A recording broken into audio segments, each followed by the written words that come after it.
Time and ஒர்க்கில் அடுத்த concept, ஏயும் பியும் சேர்ந்து ஒரு வேலையை எக்ஸ் நாட்களிலும், பியும் சியும் சேர்ந்து அவ்வேலையை ஒய் நாட்களிலும், சியும் ஏயும் சேர்ந்து அவ்வேலையை இசட் நாட்களிலும் முடித்தால் மூவரும் சேர்ந்து அவ்வேலையை முடிக்க தேவையான நாட்கள். அப்படி இப்படி கேட்டாங்கன்னா 3 வேலை வச்சு கேட்டாங்க அப்படின்னா ஒன்றும் இல்லை, 2 into XYZ. XYZங்கிறது அவங்களுடைய வேலை செஞ்ச நாட்கள்.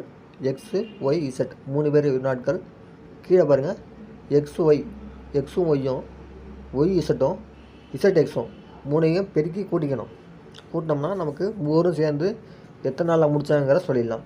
2XYZ by XY + YZ + ZX அப்படிங்கிற இந்த இதை வச்சு கண்டுபிடிச்சிடலாம்.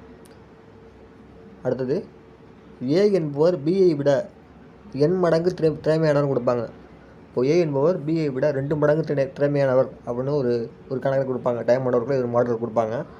அதுக்கு எப்படி கண்டுபிடிக்கணும்னா, ஏவுக்கும் பிக்கும் உள்ள விகிதமானது 1:n விகிதத்தில் இருக்குன்னு கொடுத்துருக்காங்க. இங்கே n மடங்கு கொடுத்துருக்கறதுனால இங்கே என்னன்னு காட்டுறோம். அப்படி சப்போஸ் 2 மடங்கு கொடுத்துருந்தாங்கன்னா 1:2 அப்படின்னு போடணும். அந்த இடத்துல 3 மடங்குனா 1:3 அப்படின்னு போடணும். அடுத்தது, நாள் விகிதம் A/B எனில் திறன் விகிதம் என்ன? அதாவது ஒரு வேலையை ஏ என்பவர் 10 நாட்களில் முடிக்கிறாரு, பி என்பவர் 5 நாளில் முடிக்கிறாரு அப்படின்னா அவங்களோட திறமை விகிதம் வந்து 10:5ங்கிறத 5:10 எழுதணும். இப்போ வந்து ஒருத்தர் 10 நாளில் முடிக்கிறாரு அப்படின்னா அவரோட விகிதம் வந்து 5, திறன் விகிதம் 5. சொல்கிற மாதிரிங்க, 10:5.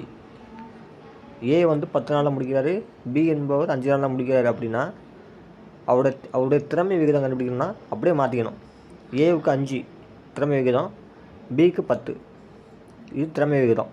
அப்படியே A/Bயை B/Aன்னு மாற்றிக்கணும். 4க்கும் விகிதத்துக்கும் ஆப்போசிட் ரேஷியோவாக இருக்கும். பார்த்து வச்சுக்கிங்க. கணக்கு பார்க்கும்போது உங்களுக்கு புரியுங்க. கணக்கு சொல்கிறேன்.